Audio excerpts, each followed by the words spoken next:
Funding for this program is provided by. Additional funding provided by this is a course about justice, and we begin with a story. Suppose you're the driver of a trolley car.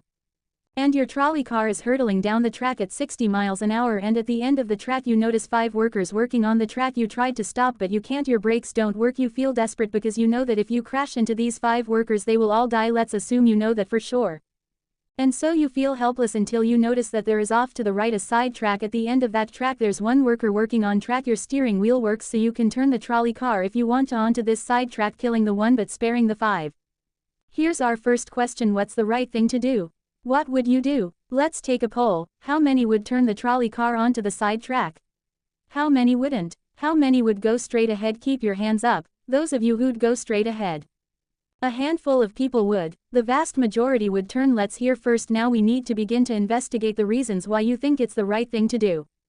Let's begin with those in the majority, who would turn to go onto side track. Why would you do it? What would be your reason? Who's willing to volunteer a reason? Go ahead, stand up. Because it can't be right to kill 5 people when you can only kill 1 person instead. It wouldn't be right to kill 5 if you could kill 1 person instead. That's a good reason. That's a good reason. Who else? Does everybody agree with that reason? Go ahead. Well, I was thinking it was the same reason. It was on 9/11. We regard the people who flew the plane into the Pennsylvania field as heroes because they chose to kill the people on the plane and not kill more people in big buildings. So the principle there was the same on 9/11. It's tragic circumstance, but better to kill 1 so that 5 can live. Is that the reason most of you have? Those of you who would turn, yes. Let's hear now from those in the minority, those who wouldn't turn. Well, I think that same type of mentality that justifies genocide and totalitarianism. In order to save one type of race you wipe out the other. So what would you do in this case? You would, to avoid the horrors of genocide, you would crash into the 5 and kill them. Presumably yes. Okay, who else? That's a brave answer, thank you. Let's consider another trolley car case and see whether those of you in the majority want to adhere to the principle. Better that 1 should die so that 5 should live. This time you're not the driver of the trolley car, you're an onlooker standing on a bridge overlooking a trolley car track, and down the track comes a trolley car. At the end of the track are 5 workers. The brakes don't work. The trolley car is about to careen into the 5 and kill them, and now you're not the driver. You really feel helpless until you notice standing next to you leaning over the bridge is a very fat man. And you could give him a shove. He would fall over the bridge onto the track right in the way of the trolley car. He would die, but he would spare the 5. Now, how many would push the fat man over the bridge? Raise your hand. How many wouldn't? Most people wouldn't. Here's the obvious question: what became of the principle better to save 5 lives even if it means sacrificing 1? What became of the principle that almost everyone endorsed in the first case? I need to hear from someone who was in the majority in both cases. As how do you explain the difference between the two?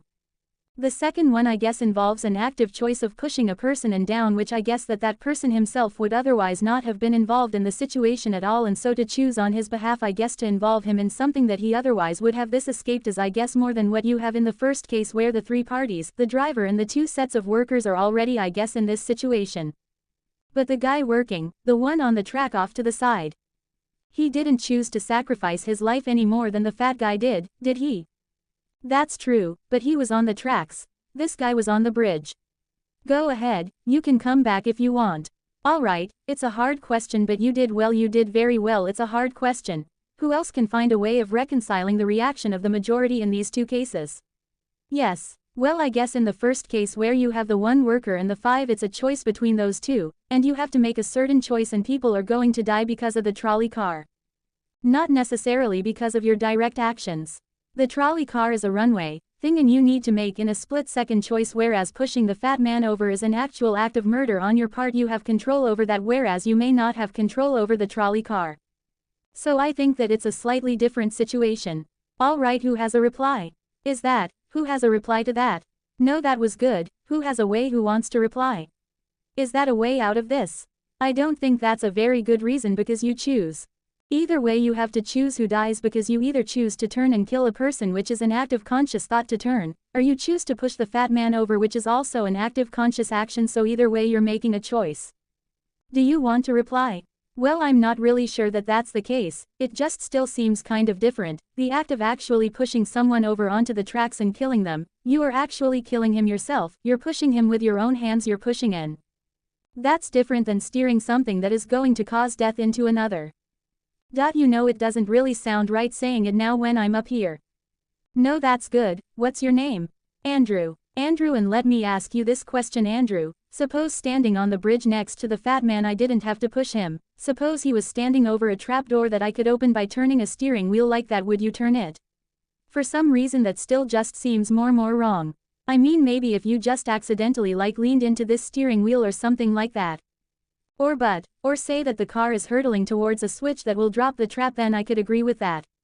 Fair enough. It still seems wrong in a way that it doesn't seem wrong in the first case to turn, you say, and in another way, I mean in the first situation you're involved directly with the situation, in the second one you're an onlooker as well.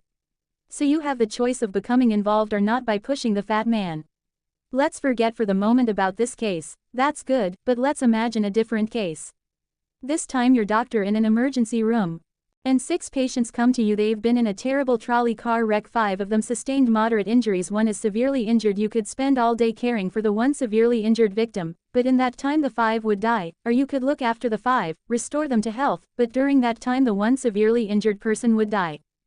How many would save the 5 now as the doctor? How many would save the 1? Very few people, just a handful of people. Same reason, I assume.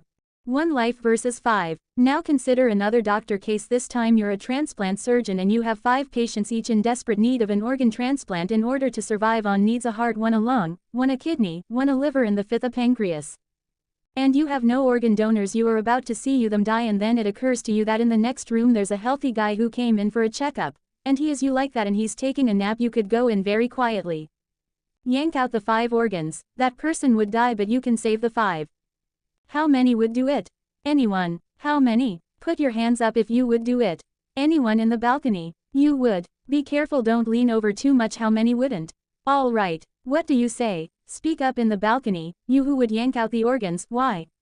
I'd actually like to explore slightly alternate possibility of just taking the 1 of the 5 he needs an organ who dies first and using their 4 healthy organs to save the other 4. That's a pretty good idea. That's a great idea, except for the fact that you just wrecked the philosophical point. Let's step back from these stories and these arguments to notice a couple of things about the way the arguments have began to unfold. Certain moral principles have already begun to emerge from the discussions we've had, and let's consider what those moral principles look like. The first moral principle that emerged from the discussion said that the right thing to do, the moral thing to do, depends on the consequences that will result from your action at the end of the day. Better that 5 should live even if 1 must die.